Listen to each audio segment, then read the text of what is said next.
Hello അസ്സലാമു അലൈക്കും, welcome back to my channel. അപ്പോൾ എന്തൊക്കെയുണ്ട് വിശേഷങ്ങൾ? അപ്പോൾ ഇന്നത്തെ വീഡിയോ എന്താണെന്ന് വെച്ചാൽ, നമ്മൾ ഈ ഫോട്ടോയിൽ കാണുന്ന പോലെ തന്നെ എങ്ങനെ ഒരു A3 ഷീറ്റിൽ പോളറോയിഡ്സ് സെറ്റാക്കാൻ നോക്കാം. ഞാൻ സിമ്പിളായിട്ട് എഡിറ്റ് ചെയ്യുന്ന രീതിയിലാണ് ഞാൻ പറയുന്നത്. അപ്പോൾ വീഡിയോ ഇഷ്ടപ്പെട്ടാൽ ലൈക്ക് ചെയ്യാനും സബ്സ്ക്രൈബ് ചെയ്യാനും മറക്കരുത് കേട്ടോ.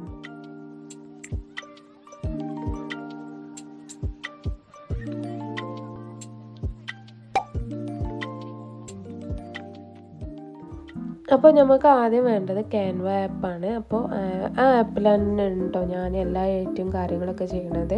അതിലൂടെ തന്നെയാണ് പ്രിൻ്റ് ചെയ്യാനും സെൻഡ് ചെയ്യൽ. അപ്പം അതിൽ എഡിറ്റ് ചെയ്യുമ്പോൾ അത്യാവശ്യം നല്ലൊരു എന്താ പറയുക HD ലുക്കിൽ തന്നെ അത്യാവശ്യം നല്ല ക്വാളിറ്റിയിൽ തന്നെ നമുക്ക് എഡിറ്റ് ചെയ്യാനും പ്രിൻ്റ് ചെയ്യാനും ഒക്കെ പറ്റും. ഫോൾഡർ ഓപ്പൺ ആയിട്ട് വരുമ്പോൾ താഴെയുള്ള പ്ലസ് ബട്ടൺ അതല്ലാന്നുണ്ടെങ്കിൽ നമുക്ക് A3 ഡോക്യുമെൻ്റ് എന്ന് അടിച്ചു കൊടുത്താൽ മതി.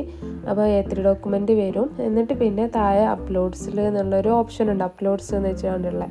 അതിൽ പോകുമ്പോൾ ഡിവേഴ്സിൽ പിന്നെ ഫോട്ടോ ലൈബ്രറി എന്ന് വെച്ചുകൊണ്ടുള്ളൊരു ഓപ്ഷൻ ഉണ്ട്. അതിൽ നമുക്ക് വേണ്ട ഫോട്ടോസൊക്കെ നമ്മൾ ഗാലറിയിൽ നിന്ന് സെലക്ട് ചെയ്യാം. അപ്പോൾ ഞാനിതൊക്കെയാണ് സെലക്ട് ചെയ്യണത്. ഒരു ഫാമിലി ഫോട്ടോ ആണ് കേട്ടോ.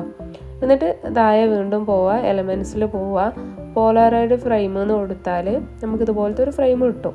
എന്നിട്ട് പിന്നെ അത് ജസ്റ്റ് ഒന്ന് ഇങ്ങനെ ചെറുതാക്കിയിട്ട്, ഞാൻ കറക്റ്റ് സൈസൊന്നും നോക്കിയിട്ടില്ല കേട്ടോ. അതായത് എനിക്കൊരു A3 ഷീറ്റിൽ എനിക്ക് ടോട്ടൽ 20 എണ്ണം മതി.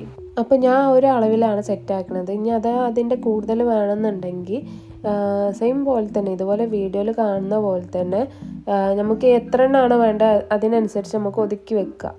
ഫ്രെയിം ഓരോന്ന് സെലക്ട് ചെയ്യുക, ഡ്യൂപ്ലിക്കേറ്റ് ചെയ്യുക. അപ്പോൾ നമുക്ക് സെയിം അളവിൽ തന്നെ കിട്ടും.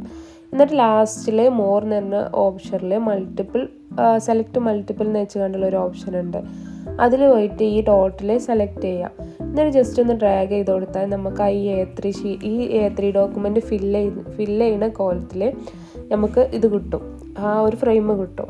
എന്നിട്ട് നമ്മൾ താഴെ പോയിട്ട് അപ്ലോഡ്സിൽ പോവുക. നമുക്ക് വേണ്ട ഫോട്ടോസ് ഉണ്ടല്ലോ, നമ്മൾ മുന്നേ ഗാലറി പോയിട്ട് അപ്ലോഡ് ചെയ്ത ഫോട്ടോസ് ഉണ്ടല്ലോ, അപ്പോൾ അതൊന്ന് ജസ്റ്റ് ഏതാണോ സെലക്ട് ആക്കുക. എന്നിട്ട് ഒന്ന് ജസ്റ്റ് ഈ ഫ്രെയിമിൻ്റെ മുന്നിലോട്ടൊന്ന് വെച്ചാൽ തന്നെ നമ്മൾ ആ ഫ്രെയിമിലോട്ട് ആഡ് ആകും. ഇനിയിപ്പോൾ അതിൽ ചിലപ്പോൾ ഈ അടുത്തുള്ള ഫോട്ടോ ഒക്കെ ആണെന്നുണ്ടെങ്കിൽ ചിലപ്പോൾ ഫേസിന് കവർ ചെയ്യണമെന്നില്ല. അപ്പോൾ ഞാൻ ജസ്റ്റ് എന്താ പറയുക, ഡബിൾ ടാപ്പ് ചെയ്യുക. ഫോട്ടോക്ക് നേരെ ഡബിൾ ടാപ്പ് ചെയ്താൽ നമുക്ക് ഇതുപോലത്തെ ഒരു ഇത് കിട്ടും. അപ്പോൾ അതിൽ താഴോട്ട് ഇങ്ങോട്ട് ഡ്രാഗ് ചെയ്താൽ മതി. അപ്പോൾ എന്താ പറയുക, നമുക്ക് ആ ഒരു കറക്റ്റ് പൊസിഷനിൽ തന്നെ കിട്ടും. അപ്പോൾ കറക്റ്റ് ഈ ഒരു ഫ്രെയിമിൻ്റെ സെയിം സൈസ് എത്രയെന്ന് അറിയില്ല. ഞാനിതുപോലെയാണ് ചെയ്യൽ. ഈ പോളറോയിഡ്സ് ഇങ്ങനത്തെ സംഭവങ്ങളൊക്കെ ഉണ്ടാകുന്നുണ്ടെങ്കിൽ ജസ്റ്റ് ഒന്ന് എഡിറ്റ് ചെയ്തിട്ട് ഒന്ന് ഡ്രാഗ് ചെയ്ത് കൊടുക്കലാണ് ഞാൻ ചെയ്യൽ. അതാവുമ്പോൾ നമുക്ക് എല്ലാതും ഒരേ അളവിൽ തന്നെ കിട്ടിക്കോളും. അപ്പോൾ ഇത് എന്ന് വെച്ചാൽ ഒരു സിമ്പിളായിട്ടുള്ള മെത്തേഡാണ്. ഇനിയിപ്പോൾ നമുക്ക് കറക്റ്റ് സൈസും കാര്യങ്ങളൊക്കെ വേണമെന്നുണ്ടെങ്കിൽ പിന്നെ ഞാനിതിൽ കാണിക്കണില്ല, താഴെയുള്ള ഓപ്ഷൻസ് ഒക്കെ ഉണ്ടല്ലോ, അതിൽ പൊസിഷൻ എന്ന് വെച്ചുകൊണ്ടുള്ളൊരു ഓപ്ഷൻ ഉണ്ടാകും. അപ്പോൾ അതിൽ പൊസിഷനിൽ പോയിട്ട് അഡ്വാൻസ് എന്ന് വെച്ചുകൊണ്ടുള്ള ഓപ്ഷനിൽ പോയാൽ നമുക്ക് ഓരോ പോളറോയിഡ്സിനും അല്ലാന്നുണ്ടെങ്കിൽ ഓരോ ഫോട്ടോക്കും നമുക്ക് കറക്റ്റ് സൈസിലാക്കി കൊടുക്കാം. അതൊരു വീഡിയോ വേണമെന്നുണ്ടെങ്കിൽ കമൻറ്റ് ചെയ്താൽ മതി, ഞാൻ ജസ്റ്റ് വീഡിയോ ആക്കിയാണ്ട് തന്നെ ഇട്ടുതരാം. ചിലർക്കൊക്കെ അറിയായിരിക്കും. എന്നിട്ട് പിന്നെ ഡൗൺലോഡ് ചെയ്യുമ്പോൾ ലാസ്റ്റ് എന്താ പറയുക, ഡൗൺലോഡിൽ PDF സ്റ്റാൻഡേർഡിൽ തന്നെ ഡൗൺലോഡ് ചെയ്യാൻ നോക്കുക. അതാവുമ്പോൾ പക്ക ക്ലിയറിൽ നമുക്ക് ഫോട്ടോ പ്രിൻ്റ് ചെയ്യാൻ കഴിയും. ഇതിൻ്റെ കൂടെ എനിക്ക് 2 എണ്ണം കൂടി രണ്ട് പോളറോയിഡ്സ് ആയിരുന്നു കേട്ടോ ചെയ്യാനുണ്ടായിരുന്നത്. അപ്പോൾ രണ്ടും ഞാനിവിടെ കാണിക്കുന്നുണ്ട്. അപ്പം രണ്ടും നല്ല ക്ലിയറിൽ തന്നെ നമുക്ക് കിട്ടിയിട്ടുണ്ട് കേട്ടോ. നല്ല കാണുമ്പോൾ തന്നെ അറിയാമല്ലോ, നല്ല HD ക്വാളിറ്റിയിൽ തന്നെ, അതായത് നല്ല ക്വാളിറ്റിയിൽ തന്നെ എനിക്ക് കിട്ടിയിട്ടുണ്ട്.